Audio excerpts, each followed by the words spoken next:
There we go. Alright. We've begun. Okay. All right. So, Hello? hello, Tyler. Can you hear me? Yes, we can. So Naga, Well, good. Naga's massive green shape starts flying over the city, and Bellerophon and Reddington, you're on her back, and you're looking down at the city itself, and you can see turmoil everywhere. And she see you can see as the fire giants are starting to smash down the walls. There's some crumble, some portions of the walls are breaking, and the fire giants are making their way through there.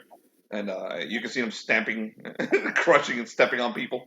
Some of the mages on the roofs are starting to cast and hitting fireballs and shit, and that doesn't do much to fire giants. So they're just switching to different types of magic. You see like this incredible light coming out of their hands and slamming into some of the giants. Some of the giants shrink to tiny size and then get swarmed on the ground by and killed by normal civilians on the ground. Others just walk up to a roof and do like this and send fucking mages flying through the air. It's chaos down there. You do notice that some of the roofs, some of the houses are starting. You see something like basically like doors open and vehicles coming out. And as the vehicles start popping out, you see like three what we know as propellers coming out of the vehicles, and they start moving. They start rotating, and you see dwarves running in actual full dwarves, not door guard dwarves, holding machine guns and shit, and going into these helicopters, these gyrocopters, and they're taking off, and the gyrocopters start heading towards from all over the city, and heading towards the giants and start fighting them. So Kalandrah has dwarven defenders defending the city. So Naga's like, oh, that's amusing. Give me 1 second. She flies down, grabs one of the gyrocopters, and rips the propeller off and tosses it and takes the gyrocopter as one of the dwarves starts firing up at her with his machine gun and tosses it into a building and explodes. And it goes back up. And she was like, I'm just making sure they died too. So it goes back up. And then she keeps circling the city with you guys. And slowly making her way towards the center as her army also gets closer. She doesn't want to go too far ahead of her army. Do you guys want to talk? Tell her anything? Yes. Do anything? Get off? What do we want to do? We will make it there shortly. We will, Bellerophon. I just don't want to get too close to Kellendros and his minions. They could have some nasty surprises for me. I'll get close when I have my people with me. I start to use my sword to try to detect where Hyde's bot is. The sword, you want to detect where the hide bot is? What power does your sword give you that allows you to detect the hide bot? Let me pull it up real quick.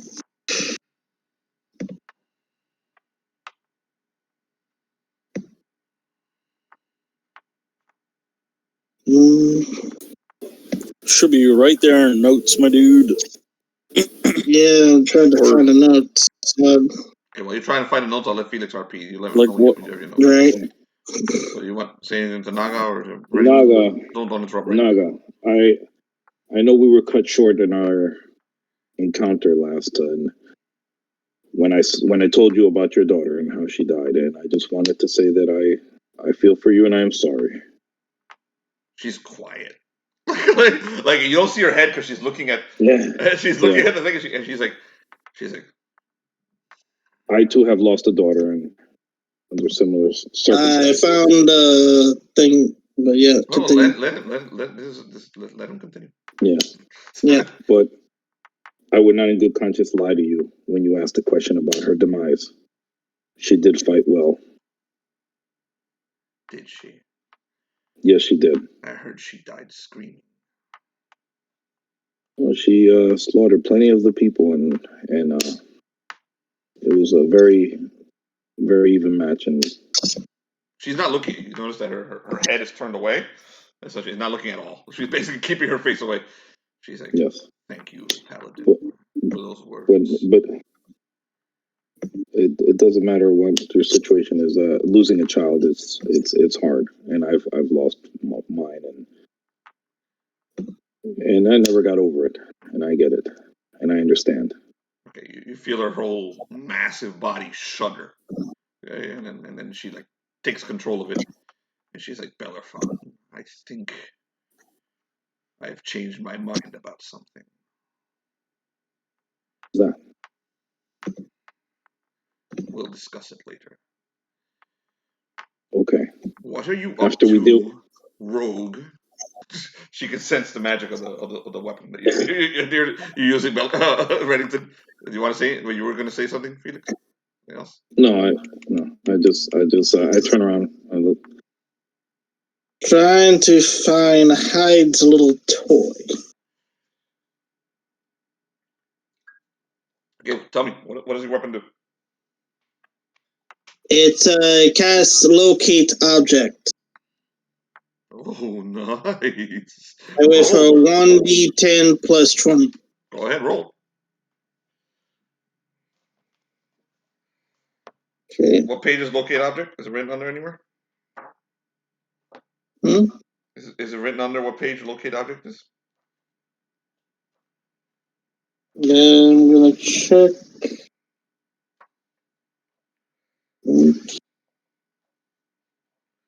Make your roll. I can find it. And the time is Yeah, it's 178. Thank you. Make your roll. 1d10 plus 20.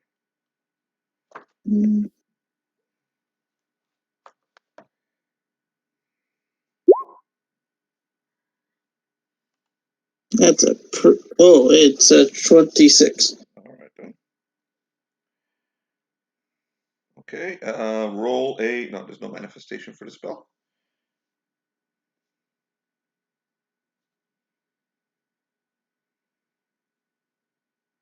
So you're focused on the hide bot, right? That's what you want to find. Yeah.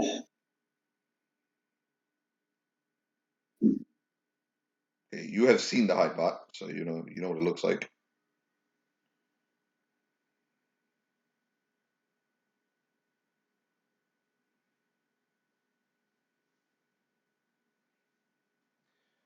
Reddington Blood Dagger. The hide bot is very close. As a matter of fact, the artifact that summons the hide bot is in the temple that you're heading straight for. That's an interesting case. So what have you found, Rogue? The controls for the hide bot is in the temple.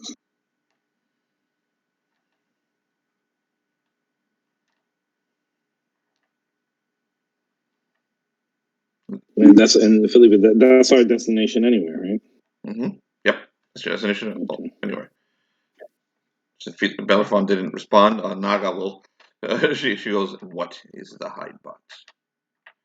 If you don't mind me asking." The thing they use to destroy porphos. It literally slaughtered, from what I could tell, the majority of porphos. And that is what you and your wife then conquered. She brought people back from the dead after the hide bot killed them.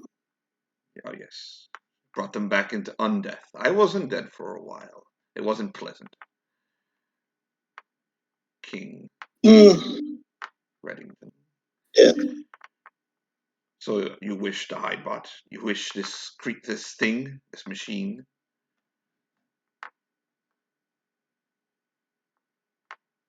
More like I wish to keep it far away from destroying porphos again.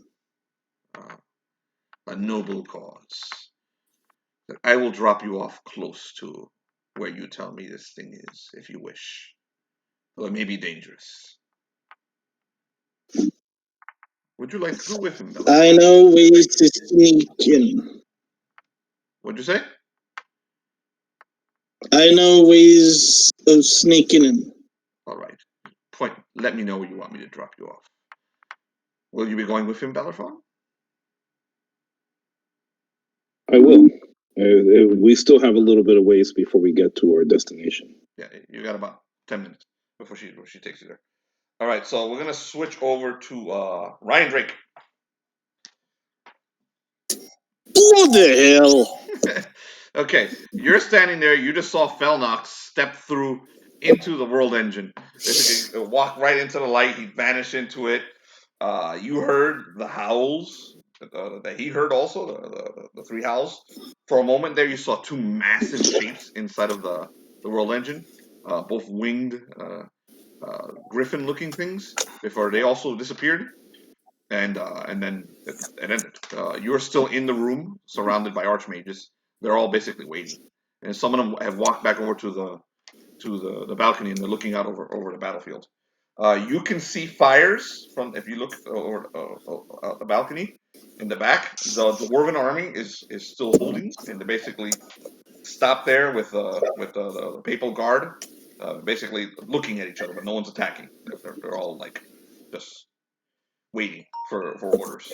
But there's something going on off in the distance. You can see basically fires coming up throughout the city, and the papal guard is looking very nervous, and so are the dwarves. No one knows what's coming. What do you do? So, You're standing with Kellendros, by the way, and I think you had a conversation with somebody else. But all the rest of the archmages that you've seen before are in the room, and a bunch of other ones that you don't know.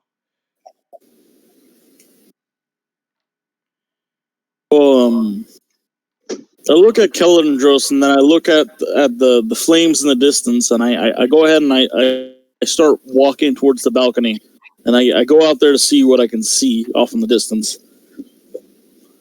Okay. Kellendros follows you. He's quietly, basically, leaning on his staff, walks over to you. And Saint Germain is also with you. And the three of you are staring off in the distance. You see Kellendros says you have adequate eyes to see what's off in the distance, what attacks my city. Riondrake. There's another bloody attack. We have been under siege for years by fire giants. This attack by you and your friends may have emboldened them. They are probably breaching the walls again. My people, those who defend my city, will take care of them. Do you see them? You can see a gyrocopter coming out of a large structure beyond your dwarves. It looks like a big. I don't know if I have a mini for it yet. I don't think there's any fights of any today. Hold on. Okay, no, yeah. It looks like a helicopter. Can you hear me? Yeah, I can hear you. It looks like a steampunk helicopter. Good. Coming out of one of a large structure, not too far away from you, but close to your dwarven army. And the gyrocopters, you see these three rotators, these three blades come out, and it starts spinning and taking off like a helicopter and heading away from the armies and heading towards the walls. Go ahead, you can roll an intelligence check to identify that as you are a dwarf. Cool.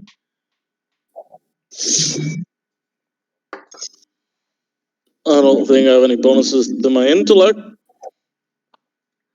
I'm going to give you a bonus 3, a plus 3 because you're a dwarf. Nice. All right. Brain, let me know when you're here. Yes, Brain. We await you. Oh, wow. Yeah, I'm here, man. Okay, all right. We're going to switch to you in a minute. Yeah, just got off. Okay, cool. All right. What'd you roll, Si? 22. Okay. 22. Yeah, you know exactly what that is. It's a gyrocopter. That's dwarven engineering. So you're as proud as a as a German when he sees a Volkswagen. I stifle a tear in my eye and I sniffle. Oh, it's beautiful. Look at that thing. Oh, you had dwarves in the city yourself. I guess those dwarves have always been with me. That is Clan Mackenzie. They've always been here. They've always been part of my. When this was once a mountain, thousands of years ago, they lived among my kind, the Gold. And they've always defended us, and we've always defended them. They will handle the giants as they've handled them before.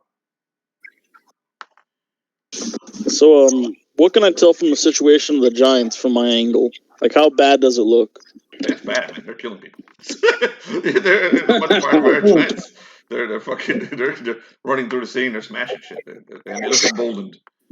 So they're coming in. You can see in the distance a big green dragon, a huge emerald green dragon, flying in the distance. I don't think you've ever seen Naga, so no, I don't think Riondrake's ever met Naga. But you can see a huge emerald green dragon in the distance, basically hovering around the city. Kellendros is looking right at the dragon. So, fire giants, they're friends with the green dragon. They are friends with the continuum. My enemies. That is one of the continuum. That is the one that I orchestrated her capture at the hands of Balrog. While she and I have had an uneasy truce since then, I imagine she'll take advantage of this. Looks like she's already doing so. Do you not see what's on her back? Oh, you don't have my vision, do you? He puts his hand on your shoulder, and he shows you the two riders on Naga's back. We're too far away. So, you clearly see them. Ty? Hello? Hello? So I see? Yes, you see. You see Reddington and Bellerophon.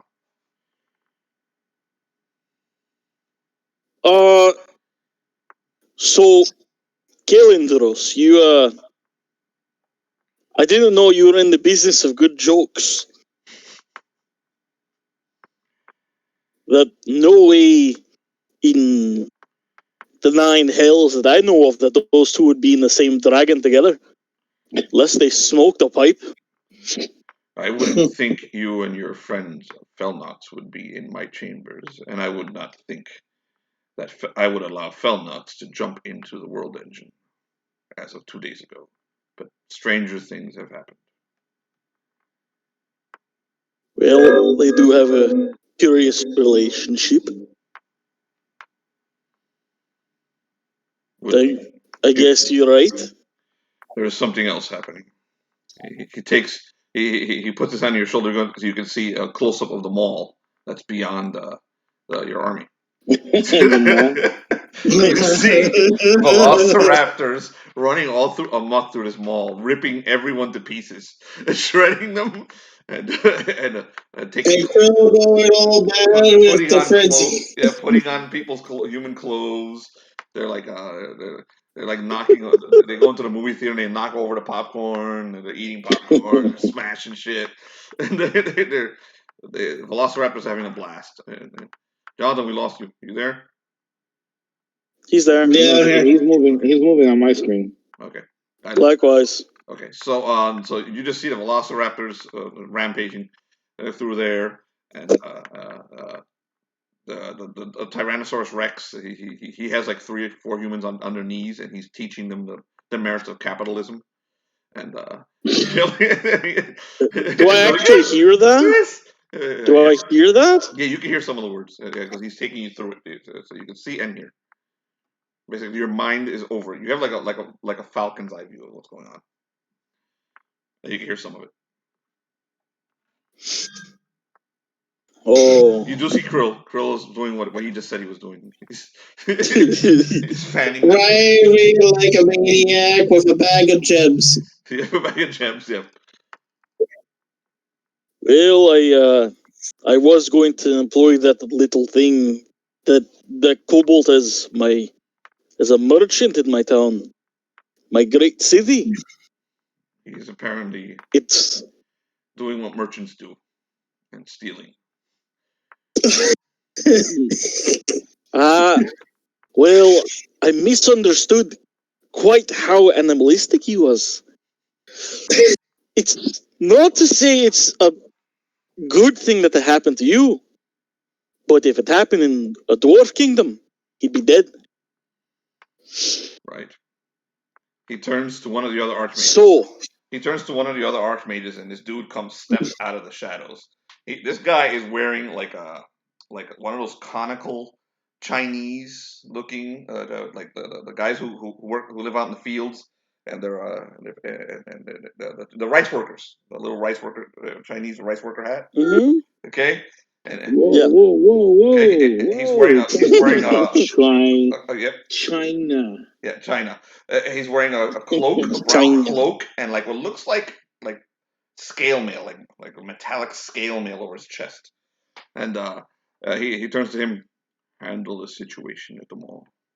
And this archmage puts his two hands together and does a bow, then starts reaching into his chainmail, starts pulling lightning out of the chainmail, like electricity out of his chainmail. And then you see fucking lightning come down out of the sky and land right next to this dude. And he puts his hand into the lightning bolt and then goes straight up into the sky on the lightning bolt. That must have been Raiden from Mortal Kombat. I know him. I hope you've seen the movie I'm referring to. Oh my god, yeah. Okay. So right. So he's like, he'll handle your friend, your capitalist friend. So Riondrake pulls out. He goes deep in his chest pockets and he pulls out a pipe. He lights and starts puffing a little. So, got a wee bit of a situation here. You got my fiery mage inside your world engine. The pretty boy has become friends with the crazy one, the ninja. And fire giants are now slaughtering your people. And I am in the middle of it with my army and nowhere to go. Because I am not a deity, so I can't teleport 1,000 people wherever I please. Do you wish to return to your army, King Riondrake? Or do you wish to stay here with me and see what happens? Or do you wish to go find your fire mage? Kellendros, whilst I am here, and whilst our armies are staring into each other's eyes so lovingly, I am going to help you with these fire giants. I don't have much of a choice. I'm inside your humble abode. And my friend is locked in here with you. So, I wish to go see my men, and I'll be right back. Sound good? Good. Jean, take him down. Joan of Arc walks over to you. She smiles, and these black wings come out of her back. And she grabs onto your shoulder the same way he did, and starts and lifts you up. So when she does that, Riondrake he accidentally drops his pipe. He's like, so Riondrake accidentally drops his he flings his pipe off into the distance when he sees the wings, and he's like, "Oh, did your god give you that too?" She's like, "My god has given me everything." Would you like to see more of it? Later. Take me to my people. You can take it. Dwarves seem resistant to chaos. But I'll show you later, if you want. She caresses your beard. Oh! No! I just got it back! Is this a dude? No, this is Joan of Arc. Oh, Joan of Arc, the chick, yeah. And then she grabs your shoulder, and the black feathered wings open up, and she flies you down to your army. Okay. All right.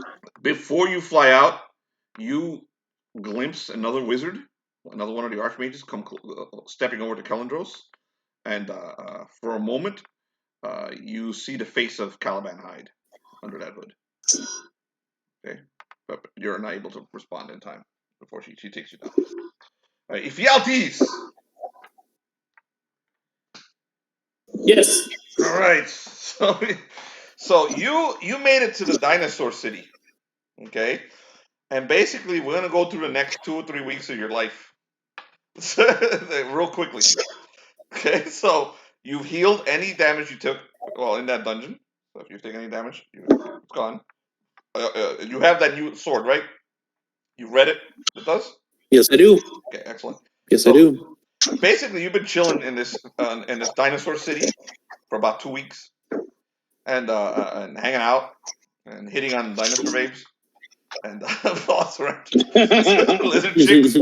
So and John has arrived. All right, stay quiet, John. So you've been chilling there for a while. Gavlan has been hanging out with you. He's been selling things to the dinosaurs. They've been very happily dealing with Gavlan. John, mute roll 20, man. Roll 20, man.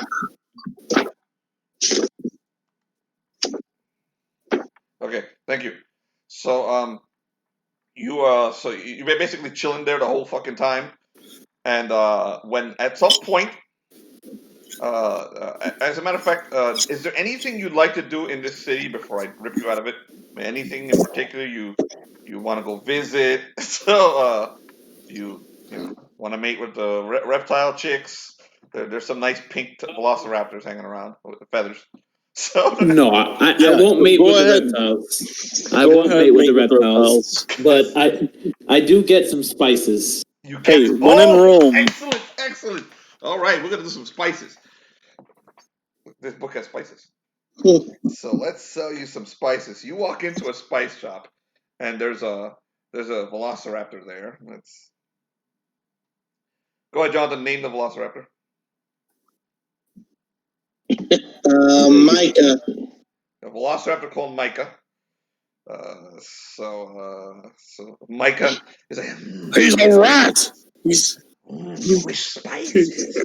You wish spices? Come in here. I have plenty of spices. These are beholder eye drops. Would you like the beholder eye drops? What do they do? Powers. You drop the eye drop into your eye, and your eye has powers. Very good. I'm a dwarf. My eyes have powers. Oh, good. Dwarves. What do these give me? They give you great power. They will give you. You have to try them. It works differently for every person.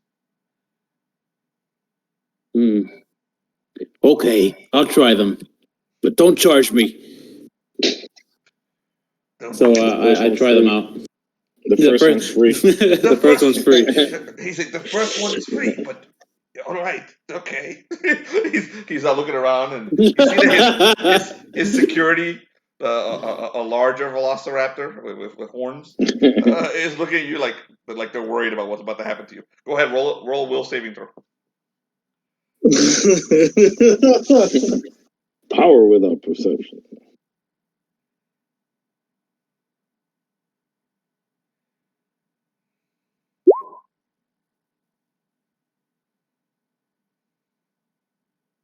What did I get?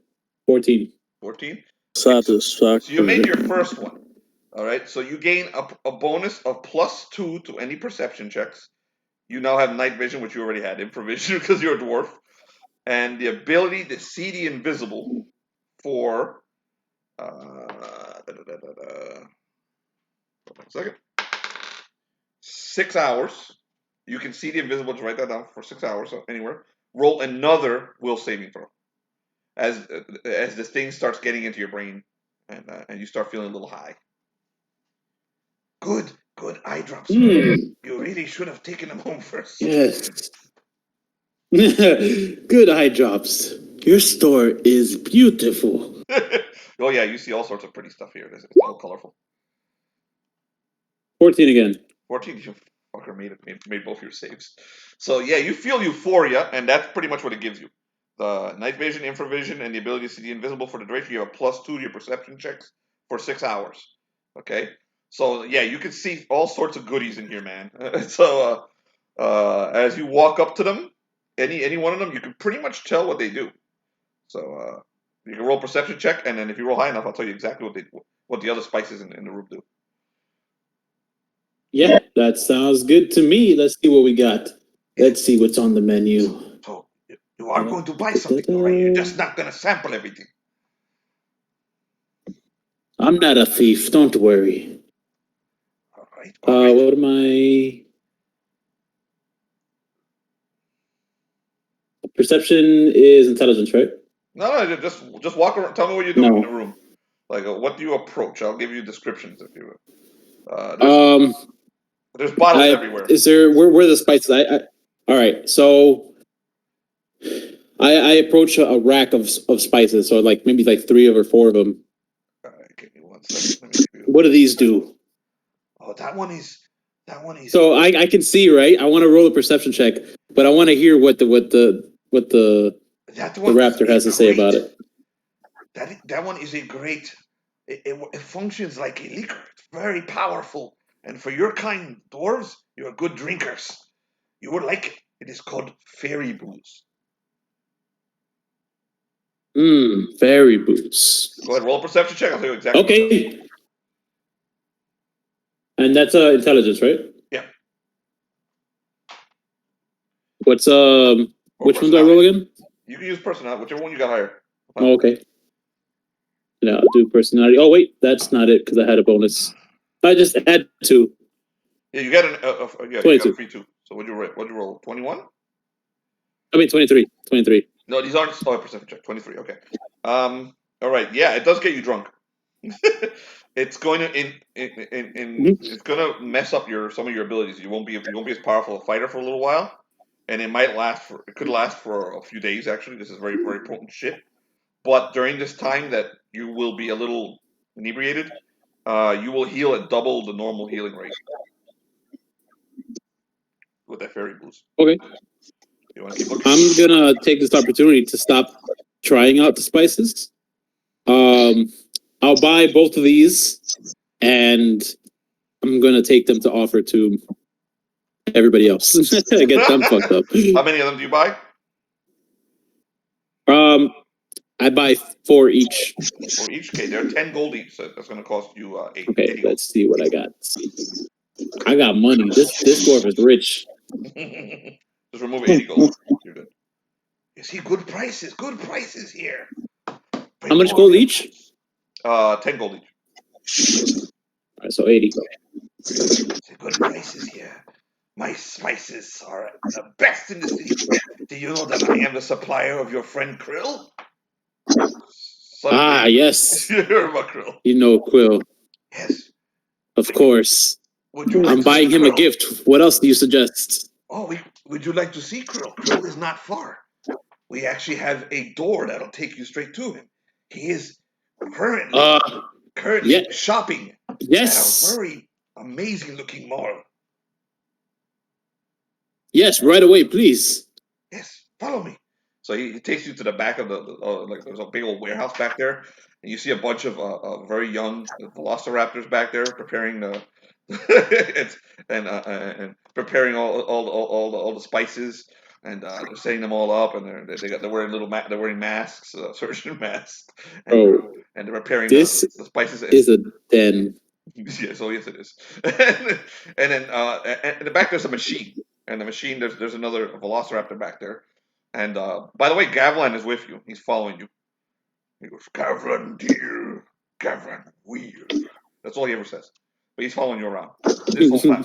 And for the 2 weeks, I offer him some spices. I offer him spices first. Many dears, many. Do you want to try these? How many spices are you giving him? I'll just give him one of the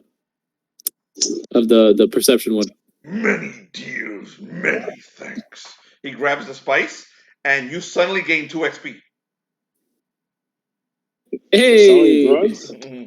Yeah, dude. I'm gonna make this a day job, and I'll be like level 10 in no time. This guy trades an XP, by the way. As long as you have him with you, trade. He trades an XP. So he's like, Yeah, hell yeah. Then he pours it into. He's got that mug with him the whole time, and for some reason that mug is always full. He pours the spices into that mug and just keeps drinking, and you don't see any actual outward effect from anything. Delicious. I don't mind. He's a cool dude. Many deals, Many thanks. And he follows you. The Velociraptors have this machine set up, and inside the machine is a portal, like a black portal, and on the other side you see chaos. And you see a like a structure building, and you can see people running, screaming, and it's like a Godzilla movie. And as they scream, a T-Rex is running amongst them and like slamming his tail, sending them flying. And you see Krill running, and Krill, he looks totally native. like he's having a great fucking time. Great time trying to sell his spices and killing people. And killing people. I mean, he's selling them. Yeah, Jesus Christ. Selling them and killing them. So, That's awesome. The two raptors there. Krill! You hear him. Krill, you hear him. Through the portal that Jonathan, you hear him. Through the portal that's been open in the middle of the mall. You see a portal that's open in the middle of the mall to your city, and you see Ephialtes. Just call my name. You see Ephialtes on the other side of the portal in your city, in your home city. Ephialtes. I can see you are doing well with the hint of spices. How was your trip to home? A good vacation. Great vacation. Meet my friend here. I point to I'm sorry, what's his name? Gavlan. My name is Gavlan. Gavlan. Gavlan. No, I don't tell him that. I feel bad for forgetting his name. Many souls. You want souls? Yes. Gavlan steps to I can give you a discount for souls. Wait, let's not get into this right now, guys. Let's not. Krill. I pull Krill to the side like he doesn't say much, but you don't want to get into a conversation. It won't end well. So I just move it along. I say, just to move the conversation along and get the hell out of here. You step to the portal? We need to go home. Yeah. You said you're on the other side. Is it the portal to home, or is it the portal? Is this the one to chaos? No, this portal takes you home. It takes you back to Moonwind, but it takes you into Kalandrah, where they're attacking the city. So the other group has been attacking the city for the last few weeks. While you guys and Rachel have been fucking around in that glacier. So there's a war going on, and Krill is part of it. He's been raiding them all. Krill and his dinosaurs have raided them all, and they've killed everyone in the mall. So basically, you walk into a mall, a full-blown fucking dolphin mall looking mall, all right, and it's an outside, so it's more like the Falls, Brian, and you see chaos, man. You see fucking, but it's the Velociraptors causing it. Krill's people are basically running into every shop, looting it, killing everyone in it, and then continuing. And there's body parts everywhere, people running and screaming. There's at least 10 at this point on their knees in front of Alfred, and he's teaching them about capitalism. And he's giving them he's covered in blood. What the? He's covered in blood. So you see this nightmare. What the fuck are you doing? Can I say fuck? Like, is that a thing that the dwarves can say? Because this is a what the fuck moment. Of course you can say it. So Gavlan is like, many deals. What is going on here? We're teaching them the values of capitalism. Plus, they have no currency here. Alfred is like, the dwarf. Do you have to kill them? He walks. Alfred starts walking towards you, accidentally steps on one of the people he was teaching, and crushes him, and then walks over to Ephialtes. My friend Ephialtes, how are you? I'm well. You seem to be doing quite well yourself. Oh, this is an enemy city. Why are you killing everyone? Oh, this is an enemy city. Well, when you see food with legs running around, you do not argue with the food of the legs. If they do not have currency, you can trade with them. Well, there's no real way to bargain with the food. No. And up there, if they do have the currency, then there is a way to bargain with the food. These terrible people. They're communists, and they used their magical powers and they destroyed our home. They smashed the Gotengo, and then they dropped all of the civilians onto the ground and splattered them. So we're killing them. Oh yes. And eating them. They splattered a couple. And looting them. That's what we're doing. Well, surely there must be some innocence here. There are no innocents among them. And he turns back to the group that he's teaching. He's like, you will now become my capitalist innocents. These will be merchants. They are innocents. They'll be allowed to live. You see these terrified people. Are there no children? They're like, yeah, they're humans. All of them. Underneath, they're fucking crying. Men, women, children. They're crying there. Jesus. There's definitely dead children around it, like a mother holding her dead baby. The velociraptors have eaten everything. Everything in sight. Yeah. They definitely went into a KV toy stores and ate the kids. Some of them still in the midst of eating. Yeah, there's some of them. Like one of them runs by. There's like an arm sticking out of his mouth. He high fives Krill and keeps running. Jesus Christ. You see, I'm going to describe the city to you. Off in the distance is a giant temple. This massive, tall peak temple. There's a green dragon flying overhead. A huge green dragon. In the distance are fire giants who are storming the city. You can see Riondrake's dwarven army also camped right in front of that temple. And you can see this incredible light coming out of the temple, like this blue light, and it's going straight into the sky, and it's flickering over and over and over again. Something's happening inside that blue light. So you've come into this chaos. Okay, and I'll give you a moment with Krill before I continue. I take no part in this, so I wave to Gavlin to come with me, and just to get away from all this craziness. Ooh, many dear, many thanks. And he points at the dwarven army that's camped maybe a quarter of a mile away, outside of the mall. Yeah, so that's where I go. Okay, so if Ephialtes starts heading there, leave the mall. You get about 10 steps before a lightning bolt slams down right in front of you, and some dude dressed up like a Chinese warrior, like Chinese appears right there. I'm gonna switch and take you over to a map. Hold on a second. What the fuck? Like a Chinese god. So what have I gotten into here? I wasn't sure who was here, so who was gonna be here. So I'm gonna put your minis in there now. Krill is here. Let me get Krill real quickly. Also, that slippery thing that's underneath your foot is a baby's hand. Oops.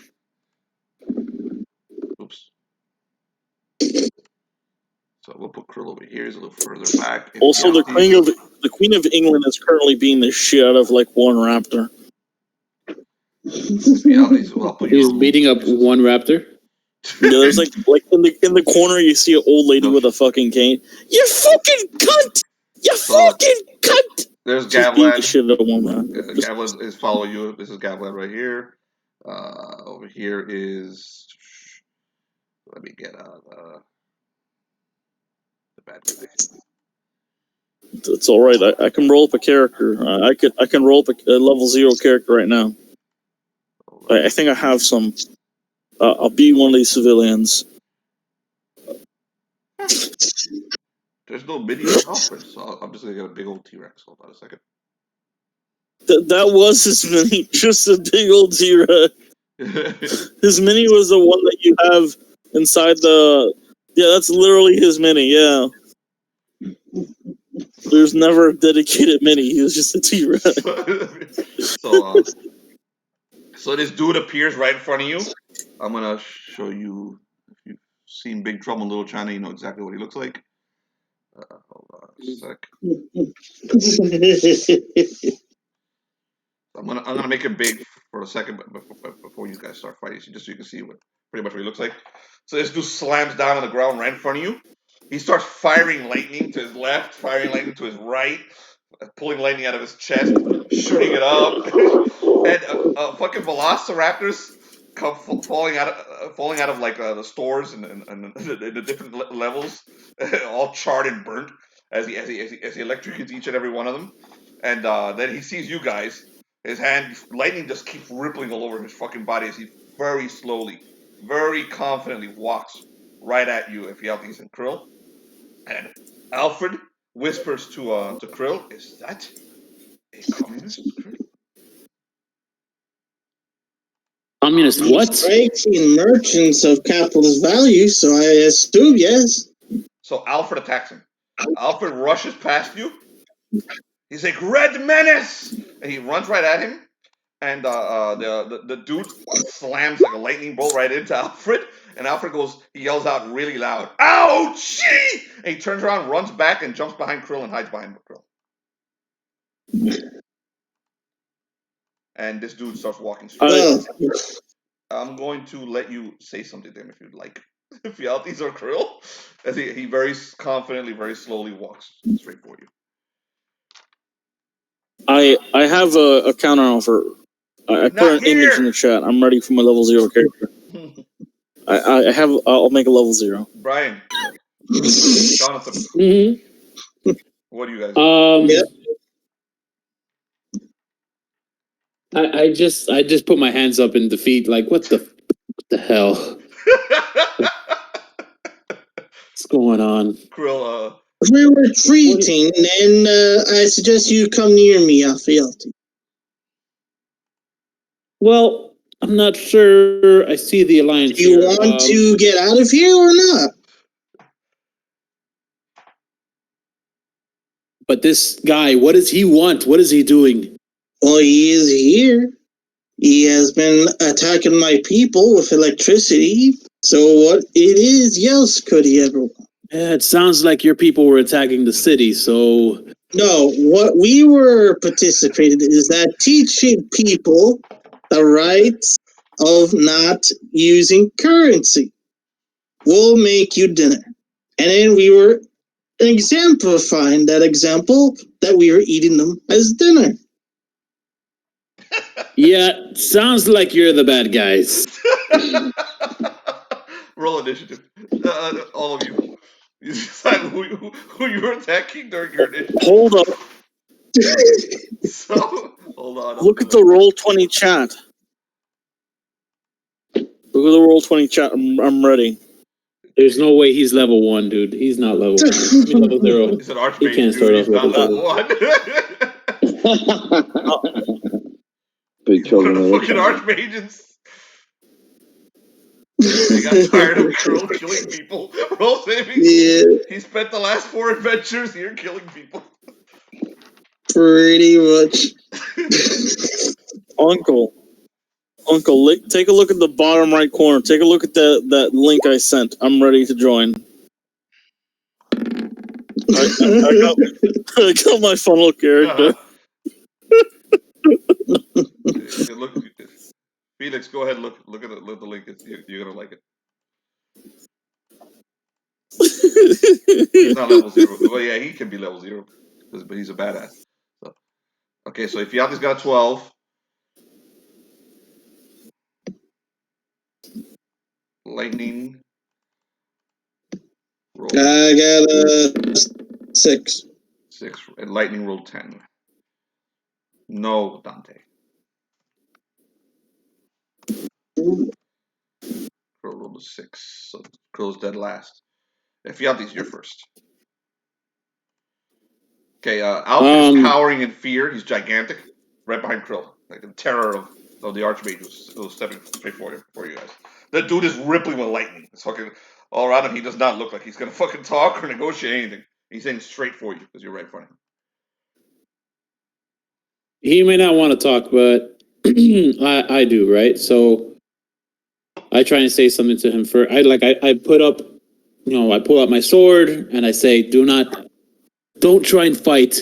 Talk it out first. What's going on? Who are you? And let's see what he does. I'll try and do that. So he starts basically waving his hands in front of him. As he does that, he's pulling lightning out of his chest and charging up in arms. You see freaking lightning, electricity go all over his arms, and he prepares like something, and he fires a lightning blast at the dinosaur. He's not shooting at Krill yet, but he's firing it directly at Alfred. So the lightning bolt slams into Alfred and sends him flying back and knocks him freaking senseless. So he's not dead, but he's got a big old fucking bird mark on his side. Then he walks right up to you, basically standing face to face with you, waiting to see what you do. looking at you, and like lightning ripples around his body. Kill him.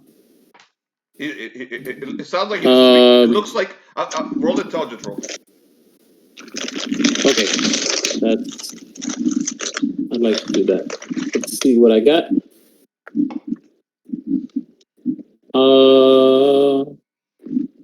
I put a nice image of him in the chat. I don't know why I came out with 2, but I'll happily take the first one. Okay, that's good. So nice, very good image, Tyler. So so you realize that he doesn't understand what you're saying to him. He doesn't understand your language. But but he seems to be attacking me all the same, right? So what the fuck? He hasn't attacked you yet. He's basically daring you to hit him as lightning ripples all over his entire body. He's just standing there like supremely confident, but he blasted Alfred. One shot lightning. If I can brandish my sword, I show him like I'm not shit to fuck with either. Like what the fuck? Right, oh my god! Skip over both of you. Krill, you're up. If Ephialtes said lightning are having a stare down. Yes. Oh, if that would be all, I guess I would. Yes. Krill starts to take out an amulet under his robes, starts wearing it on, and starts activating it. What does it do? The lion. The lion. Oh shit! Okay. Oh, Jonathan, nice. Okay. Jonathan? Where are you aiming its legs as it lands? Right on top of the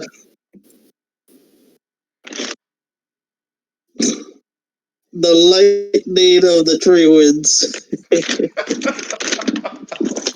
Go ahead, Jonathan. I'm gonna let you roll a. Oh, go ahead. Roll. We're gonna do something cool here. Go ahead. Roll a 1d8. Roll a 1d8. All right. I rolled a 1. Okay, so you rolled a 1. So your base difficulty is a 14. Roll a 1d20. Roll over a 14. Roll a 1d. Wait, what? 1d20. Roll over 14. A 1d20. No bonus. All right. This is basically a luck thing. Roll over 14. God damn. What'd you roll? I got a 1 as well. Jesus Christ, Jonathan. All right. Jeez. The Voltron lion slams down on the ground right, and one of his legs lands right next to Lightning.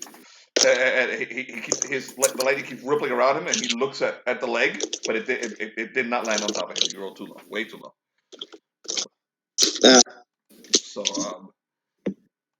Ephialtes, you saw what happened. The Voltron lion is now hovering above you. I don't know if I have minis for the Voltron lions. Let's see. Okay, it's just one of them, or is it the whole freaking Voltron? It's the big lion. Yeah, this is good enough.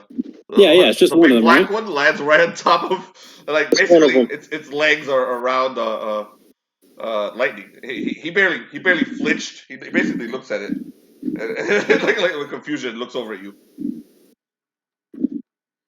Real, what the? How did you get that back? Where's mine? You can call yours. I can call mine. Since when? You still have the amulet. You can literally call it anytime you want to. Yep. Oh my god. It's been a month. Bro, Voltron would have been wrecking this campaign had I known that.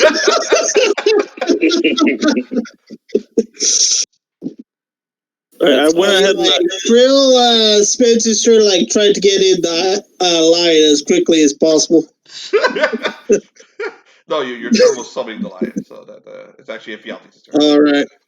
You just screwed up on the landing anyway. I mean, I see that he's gonna freaking kill this guy. You know what?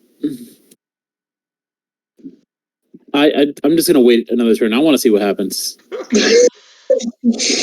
So Lightning saw what happened, and he started to he pulls freaking electricity out of his chest, and casts lightning at Krill. You may. I choose to spell duel. Yes, very good. So prepare your roll. And I spell duel using lightning bolt. Holy shit, you got fucking crazy balls, man. Brian, I think your sword affects spell duels. Yes, it does. What do you think I gave it to you? Hold on. I was planning this. Trying to find the page. All right, Jonathan, prepare your roll. Brian may affect your roll. I'm going to do my roll here. Okay. Give me a second, the page. So I roll the spell? Yeah, but wait. He might be able to help you roll if his sword. All right. His sword affects rolls. His affects spells. Oh, it's in the wrong book. That's why. I got the PDF here. Hold up.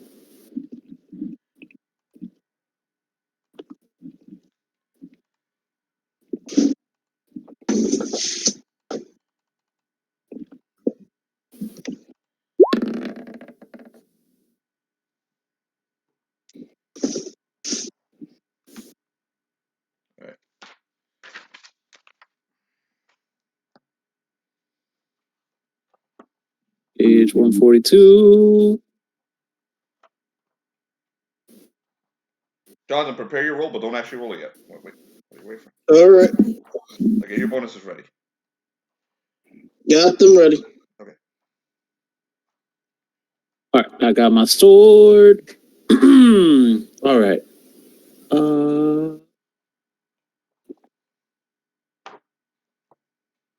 What is known as that the victor spell included a clause for defeated wizard's restoration, servant, sword, form until the aid is lent. 1,289 spell duels.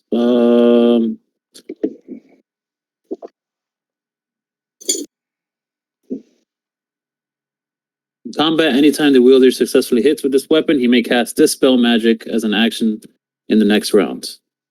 Borrowing the necessary incantation from the sword's memory and then rolling a spell check as normal. Okay, so you're going to slash him? Pursuing its special purpose in a spell duel, the sword grants its wielder an extra action die that can only be used to make an attack with this sword. All right, so who's spell dueling right now? It's this guy. These two are spell dueling, right? They're both spell dueling. He prepared a lightning blast. He's hitting Krill. Krill is doing a defensive lightning blast, and they're both going to hit each other. So the lightning blast is going to meet in the middle, and then we're going to see what happens depending on the rolls. Can you affect that in any way? I don't affect somebody else doing a spell duel, only when I have it. Like if I were to hit this guy right now, then they would go into it. Okay. All right. So he fires the lightning. Let me know what you do after they hit each other with lightning, because they're going to actually get that off before you get to do anything. Go ahead, Jonathan. Make your roll. All right. I got a 25. Holy shit. 25. Let's go.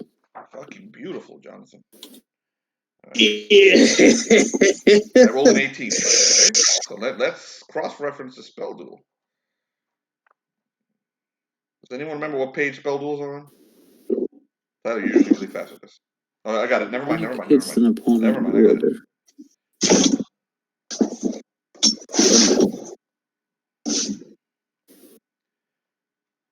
Unfortunately, I am on I found it. Meme duty. I am looking for great memes.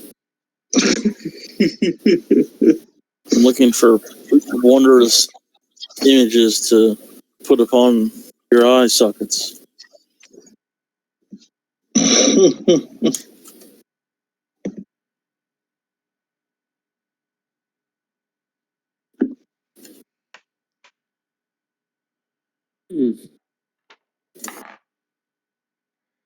Wait, okay. So we can't both spell duel with this guy, right? Can we do it at the same time? Okay. No. Actually, you can, but you're not a caster. You wouldn't be able to if you cast. If you have some kind of spell, then you can attempt to interrupt the spell also. But they already did it. So the lightnings both slam into each other, Krill, and they explode. You rolled really high, but I rolled really low for your thingy. Hold on a second. Let me double check that. I'm not sure about this shit.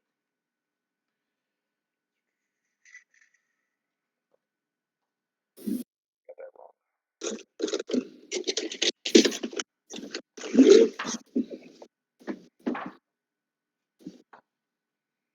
Now I lost the page.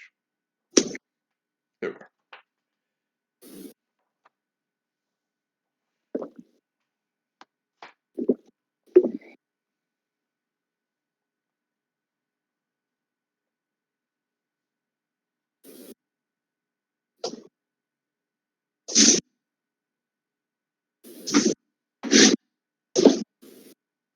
I searched up an image. I searched the image. 2 wizards fighting. Why is Bruce Lee here?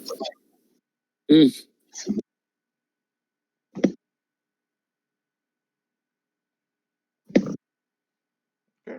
No. Attacker. Defender. It's weird. I don't find this sword anywhere on the internet. Only in this book. Mm-hmm. Yes. All right then.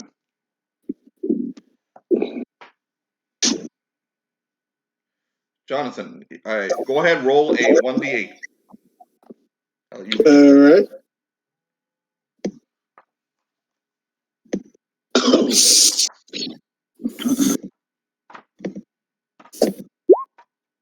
Five. 5. Okay, so you subtracted 5 from his blast, his lightning blast. So it goes from 18 down to 13. So lightning is on what page? 178, I think. No. It's 222. Thank you very much. So it went down from 18 to 13. Okay. So the lightning blast, they both hit each other, and you see this spectacular explosion of electricity, and but neither one of them is damaged. Ephialtes. So that was lightning's turn. Ephialtes, you can still do something before I switch back. I restart the initiative. Okay. What can I do here?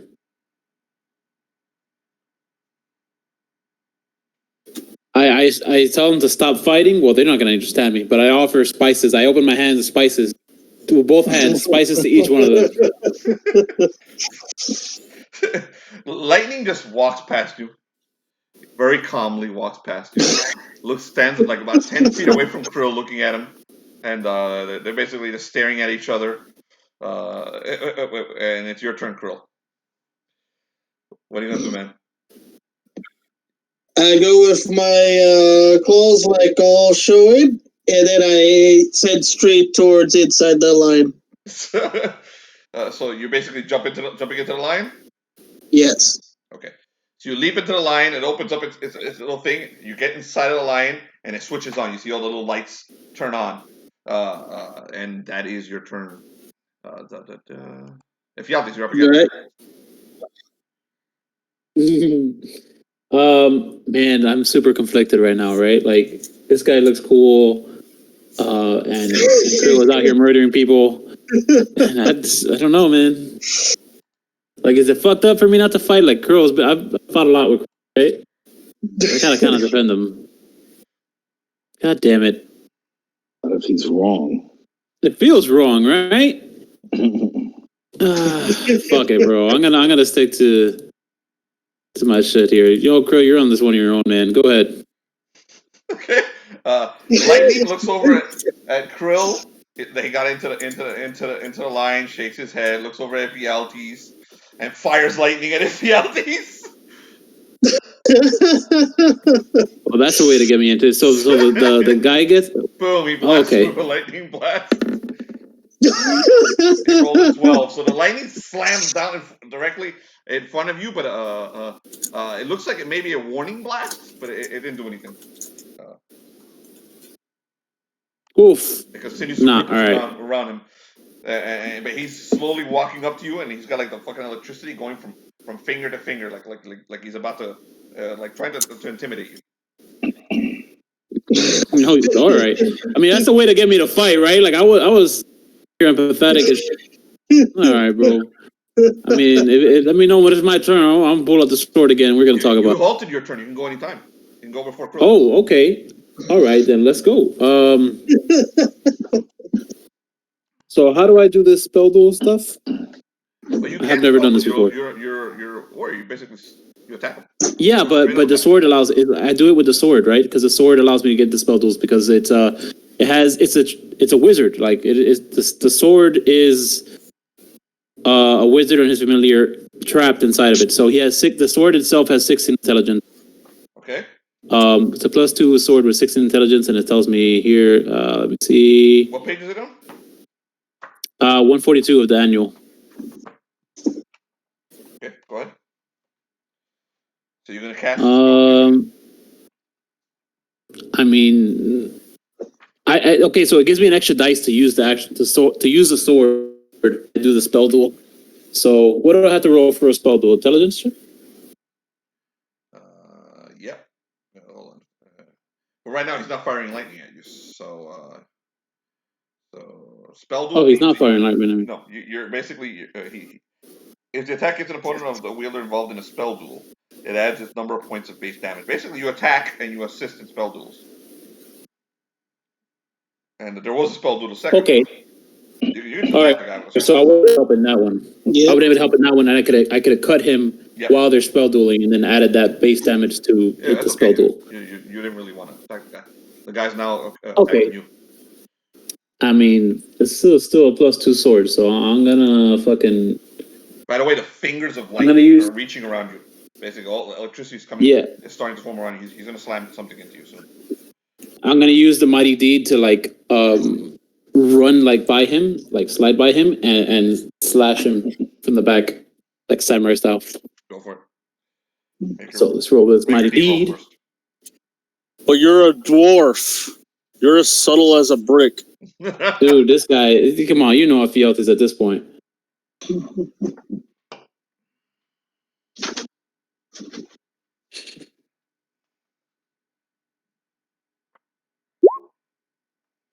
Got a 3. Let's go. All right. Damn weapon. Well, I haven't even added it here yet. But, all right. Sorry, 1 sec. Sword. So you're doing like a slide, like a samurai slide. Okay, with the sword. Mm-hmm. Now roll the hit. D6 plus D8.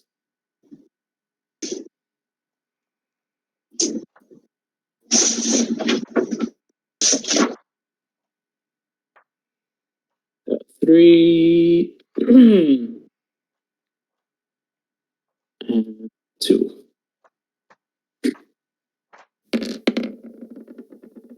Oh, that was damage. That was not roll a hit. Roll the hit. That's 4.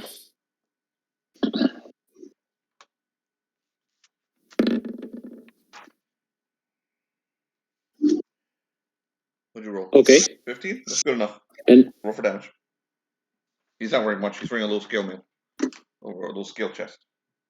Mages don't wear armor. They just hurt you.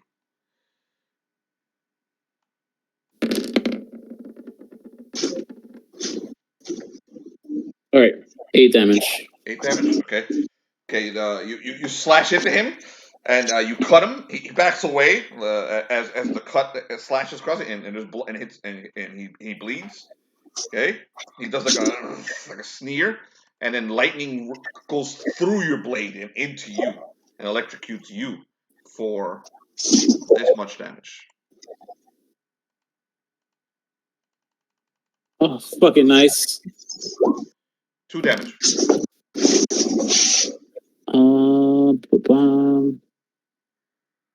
What does it say about dispel damage? Dispel magic. In combat, anytime the wielder successfully hits with a weapon, he may cast dispel magic as an action in the next round. Okay. Next round you can cast dispel magic. So next round, remind me that you're gonna cast it on him. Okay. So and we'll see what that does depending on how you roll. Do you have anything else? I think you do. You still have your shield. I have a shield bash, but just seeing what happened to me right now. You know what I'm gonna? No, I can't shoot my rifle with the shield bash.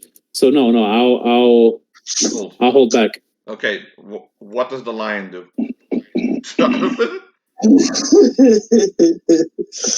Okay, bear with me because I'm not sure if this is going to work.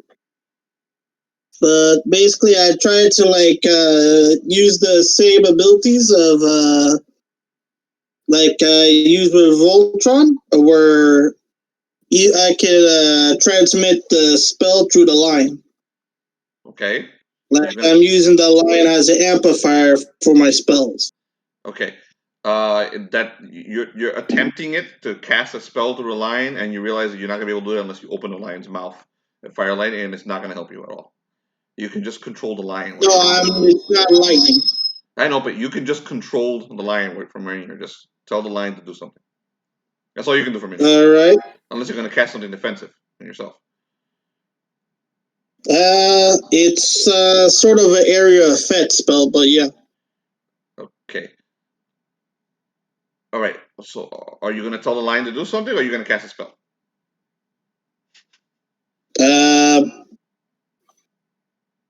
Kind of both. Like trying to use the lion as an amplifier to cast a spell. No, that doesn't work.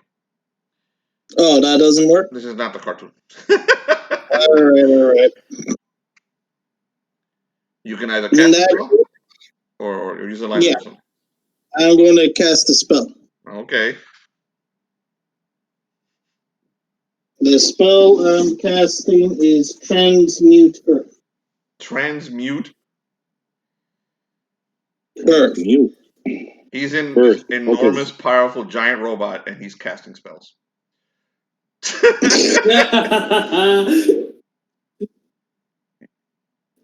I have to tell you everything, dude?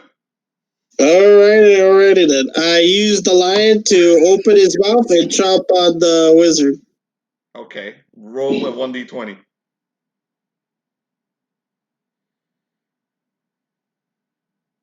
This is literally the same as when he tried to roll stealth while his baby's neck was about to get snapped.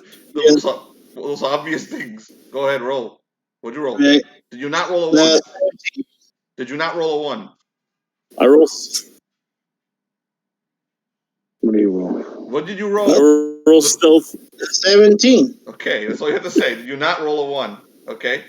For Ephialtes, what you see for a second is Lightning's eyes open wide, his mouth open out like this, as lightning ripples around it, and he gets chopped in half by the jaws of the Voltron lion as it kills him horribly.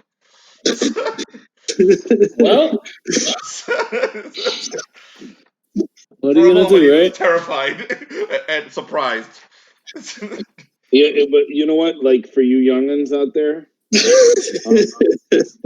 this character, this lightning character, this is the second time I've seen him in this in our campaign.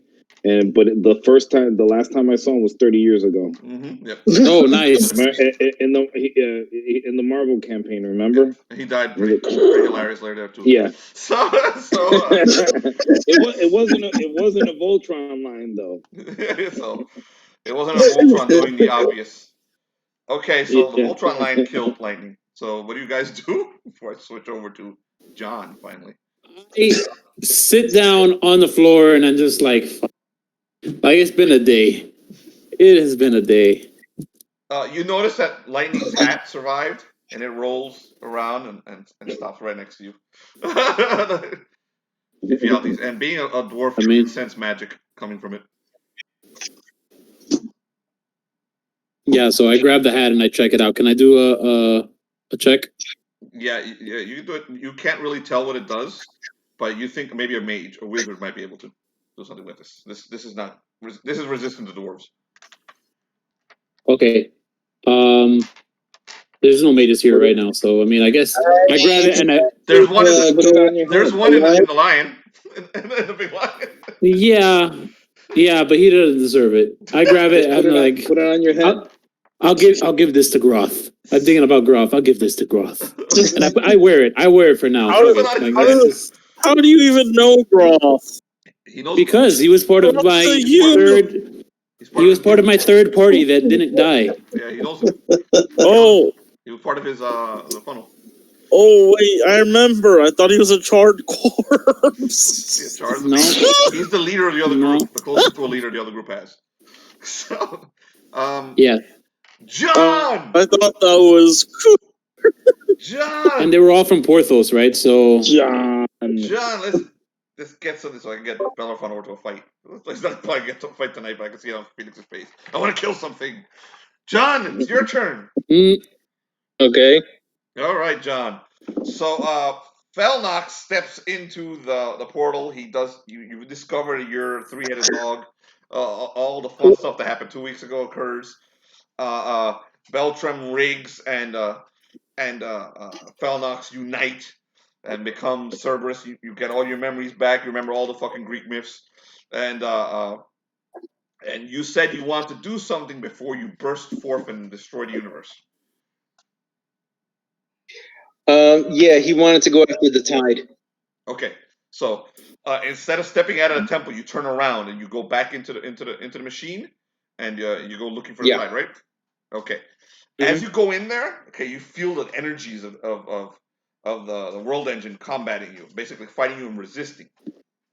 All around you are little black dots, basically, and as you focus on them, you notice that they're rats.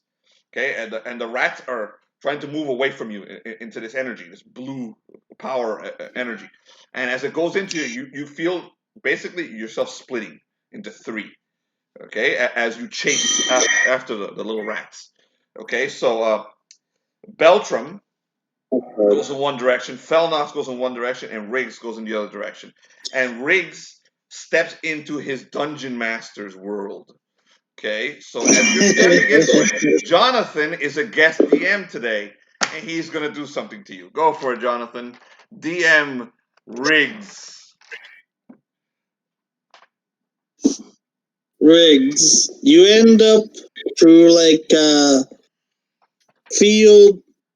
You end up in a place where all throughout there's like a huge storm swailing about. You're on top of a huge rock. There's like rocks floating here and there.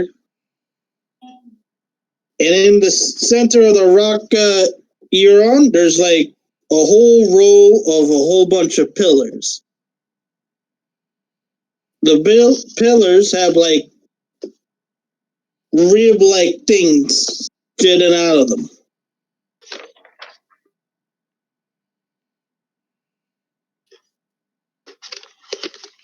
John?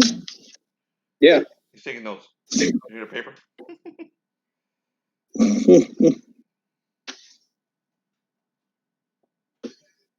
All right. You're controlling Riggs now. So. Sorry. Yeah. No, I know. Okay. So you said, damn it. Could you repeat that?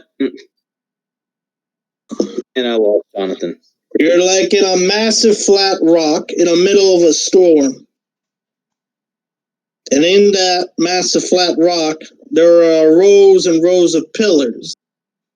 And at the sides of the pillars, there are rib-like things jutting out of them. Oh, great.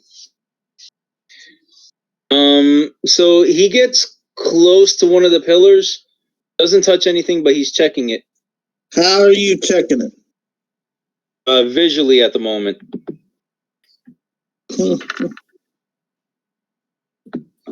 You see that the rib-like jettisons out of the pillars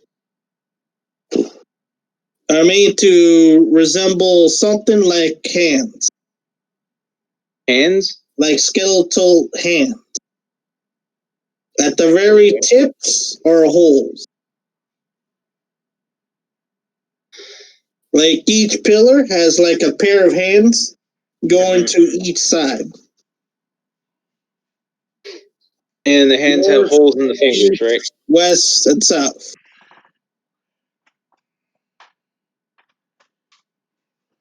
Okay.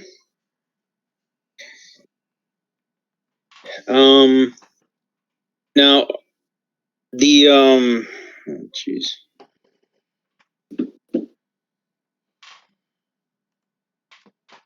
Are they pointing in the? Could I roll?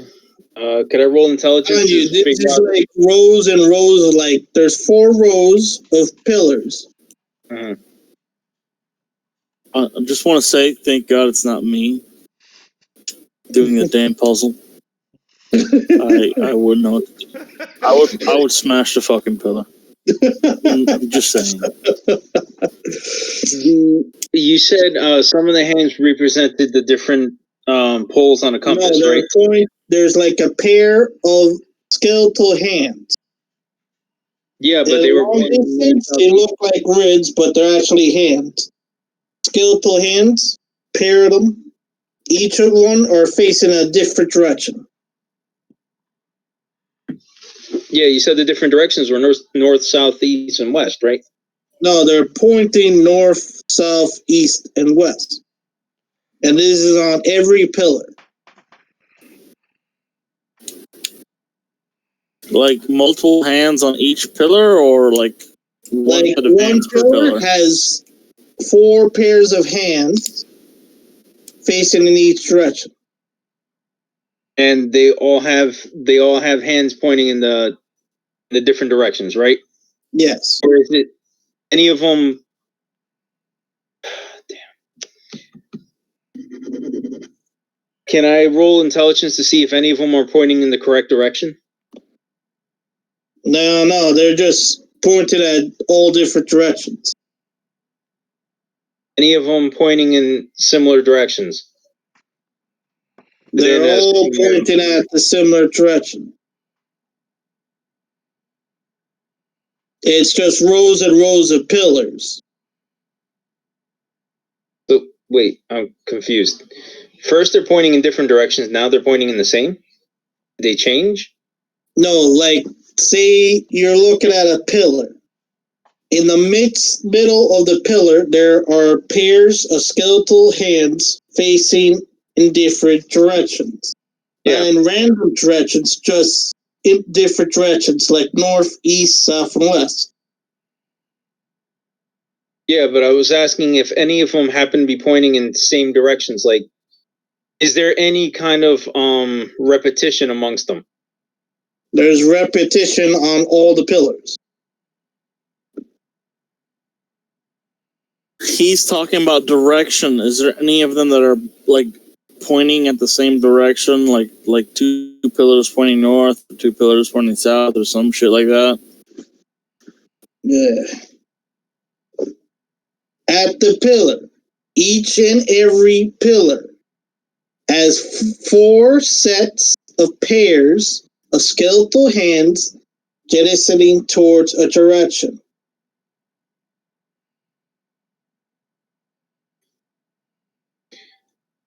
Pillar it has 1 set on each side, is what you're saying? Yes. Okay. And you said they have holes on the tips, right? Yeah. Tips of the fingers have holes in them. Do I see anything around that looks like it might fit in the holes? No.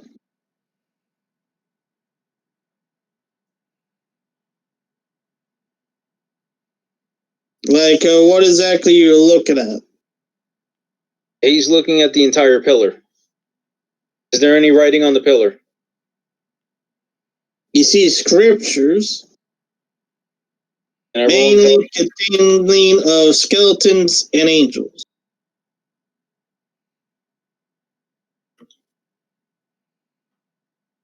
It's skeletons and angels? Yes. What are they doing? Fighting each other? Angels flying up above the pillar, skeletons with hands trying to reach out.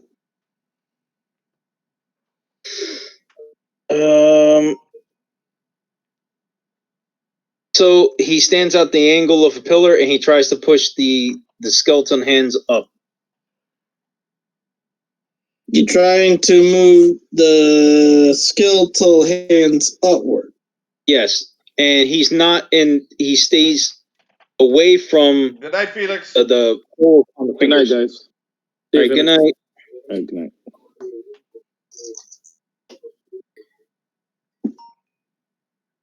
Go on, John. Continue.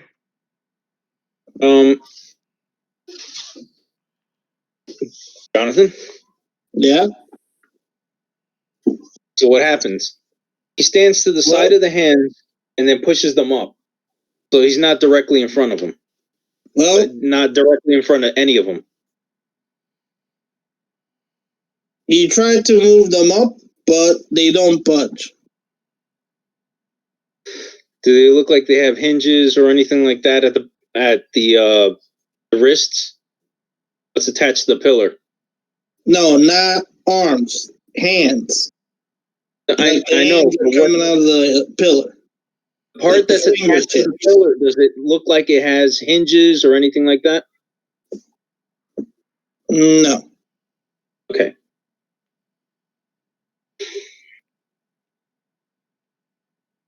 I look at some of the other pillars. Do they have any other depictions on them? It's the same depiction every time. What's farther down in the room? You said this. What's up? What else is in the platform besides the pillars? All the way at the other end of the pillars is a door. There we go. So I go over the door. You go over to the door how? What does the door look like from what I can see? Just seamlessly like a normal, regular door. He doesn't go directly at it. He goes through the pillars. Through the pillars.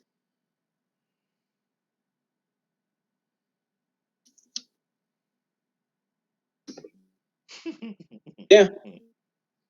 Fine. He goes through the pillars. The ones with the holes. Jonathan, if he gets killed, just let me know what happens. Just tell me that he gets killed and I'll take care of it. Yeah. Although this is far more a deadlier trap than that. Excellent. Continue. So you go through, right? Fireball, bright magic, Fireball? He's already fucking fireball. 217. Hold on.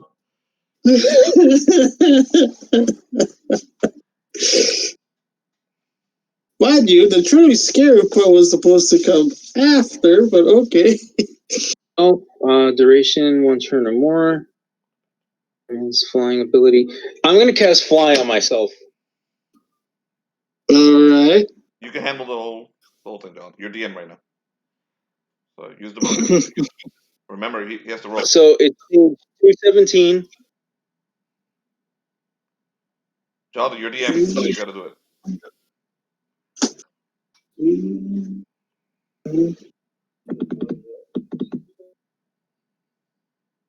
Personality until 317? 217. 217.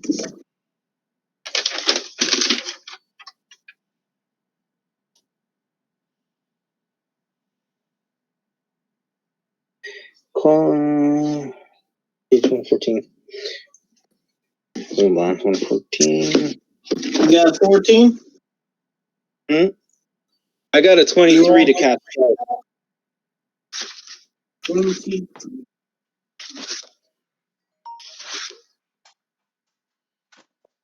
Alright. Let's see. Strange chimes. Alright, for the Mercurial Magic, it's number 77 on page 114. Call of the Utter Dark. Strange chimes scream in the air, and foreign stars leave above the wizard. All looking in the caster must make a It's DC 10 will save or be enchanted for 1d3 rounds. Ironically, kind of cool for that spell. Alright. Oh crap, that's the wrong. And nothing happens. No side effects. So what happens when I use fly to fly up? When you fly, you see that there's a cloud on top of the pillars. I don't go high into the cloud. I kind of stay. I stay as I stay below the cloud. I just keep going. Alright. He's not going to be low enough. He's going to be above the hands, but not up in the cloud. You see, while you went up, there are still more pairs of hands as you go up the pillar. Okay. Any other depictions on the pillar?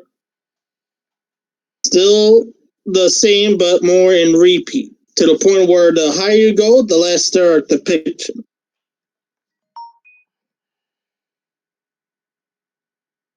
So it's skeletons pointing their hands up at angels. Right?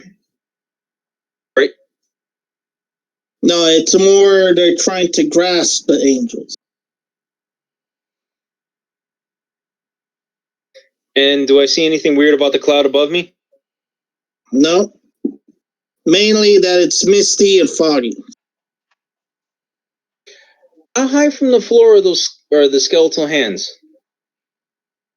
There are like 3 pairs. Like one at the How high off the ground are the first set? If I was standing at the base, how high off the ground would they be? If you mean you could crawl under them, yeah, you can. Jonathan. Continue, but check what I sent you. All right. Yeah. You know what? He'll drop to the ground and he'll start low crawling.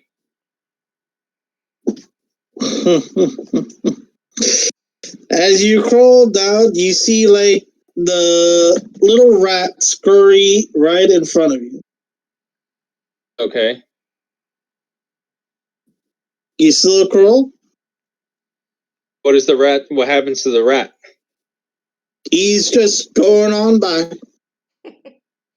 I keep going. Alright, you go through the first set of pillars. But you also notice that still you're like surrounded by the skeletal hand. You still gonna crawl through? Do the depictions change? No. I keep going. You go through the second pair of pillars. Fucking grim tooth.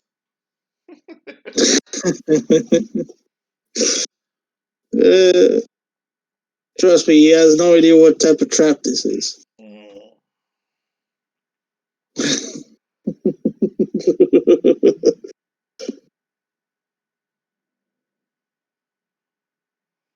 You still continue, John? John?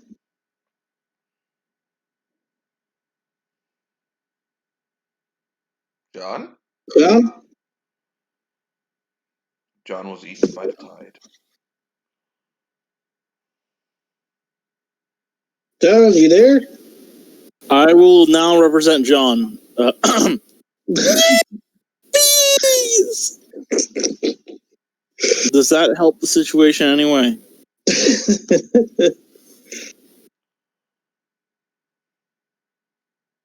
John!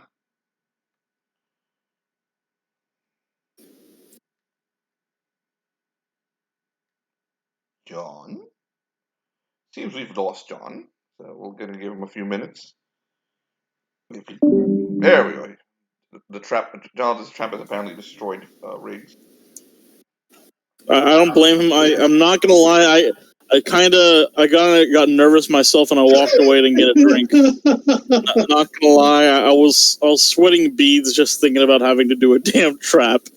You can call it whatever you want for Beltram. So it's up to you what you feel like doing to Beltram. So let's give him a couple minutes. I already have an idea. Right. Let's give him don't say it here because we're recording. So let's give him a couple minutes. If you want to go to do restroom breaks or anything like that, go for it. And then we'll come back. Way ahead of you. We only got like about 20 minutes. Anyway. I had to take a breather. There should be enough time for us to take figure a breather. Freaking those! You know, last time we had traps in Jonathan's campaign, I literally let you guys do all of it. I barely did a damn thing. I just got my dwarf killed. That's it. Then I took a step. Everything. It's pretty much silence breaking everything. Oh, John is calling me. Yes. The trap defeated Riggs. My bees. Find out what's up. If you can't come back, then we'll just end it. Hey, John. I'm sorry. Everything okay, John? John? Hello? I heard him. So my computer just decided it didn't want to be on the internet anymore. So, could you talk for me? We can hear you, John. Yeah, I think they can hear you. They can hear you through my mic. All right. Can you hear us, You just can't hear them. Lovely. Hey, John, do you have a up-to-date phone? Like a new phone? Like one of the pretty new phones? Because you can use Discord, John. That's a pretty good phone. Why? You can use Discord on your phone, man. Yeah, if you have one of the newer phones, you can use Discord on your phone. Yeah, but it's going to take join in with us. Just plug your mic in. It's going to take too long. Let's just end it. It's already 9:40 anyway. We'll end it right there. If you remember the password. And we'll pick up exactly here next week. Okay, to your account. Well, tell John we'll pick up next also, week. just let Jonathan... Also, John, just so you know, they allowed me to represent you, and I did nothing but scream about bees. I don't think it moved you forward much in the trap, Okay, but I think I helped. We're going to leave John where he's at, and we're going to end the game here. We're going to get... Okay, tell John to go away. We'll talk to him later on.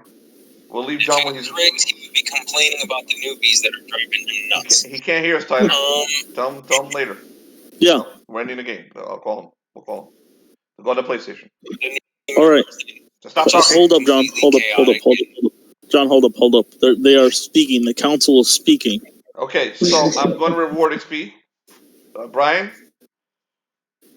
For the people who were involved. So I'm going to reward XP right now. Brian, you got 2 XP from trading with Gavilan. Both you and Krill get 4 XP for the encounter of lightning. Okay. Ooh. Ephialtes and Krill, 4 XP each. Very, very awesome. Thank you very much. Something cool happens every time you kill an Archmage also. Get XP? Something cool happens every time you kill an Archmage too. You get 1 luck. Ooh, that's good. 1 luck. Add 1 point to your luck. It cannot go over 18. Luck can never go over 18 in my campaign. So if you get to 18, spend your fucking luck. Don't hoard luck. So, 1 luck point. Oh. Every time you kill an Archmage. I am at 18. Alright, so spend some of it. Because I'm going to reward more luck if you kill any more Archmages. So that's it for tonight. We're going to play next week. I'm going to do everyone next week. So it's because we only have 1 encounter to do over in a Glacier campaign. Once Rachel kills everyone in that room, I'll bring her and the 2 characters are with her, 3 characters with her over to Kalandrah, and we'll continue this fucking madness. All right, what's going on here? So what can I spend my luck on? Is it just like using it to cast and to fight and shit? Grab the book, or is there another way I can use it? In your main book, right here, and find a section on luck. There's a ton of shit you can use it on, man. You can use it to add bonuses to attacks. You can use it for basically when you're in deep shit, you pull luck out of your ass and add that for bonuses to attack to rolls you need to do. Okay, so if you're in the middle of a saving throw because you got hit by a dragon breath weapon, that's when you use luck. So, or if you really want to kill someone, get it up to a critical roll, you put enough points of luck in there to get to a critical roll or something. That's pretty much what you use luck for. But yeah, look it up. I'll find you the page on Burning Luck. I just saw it actually. Flip it through and I just saw the fucking page. A burning luck. Está bien. So, hold on. Tyler, do you know? Oh yeah, page 95 has burning luck. You permanently burn luck to give a one-time bonus for a roll. For example, you burn 6 points, you get plus 6 bonus. That's just luck 4, but you kind of want your luck reasonably high because luck rolls, especially when you're going to get hit by something nasty, the luck roll helps you. All right, I'm going to end the video and then let you guys choose best RPer for tonight. Hold on a second, or most MVP.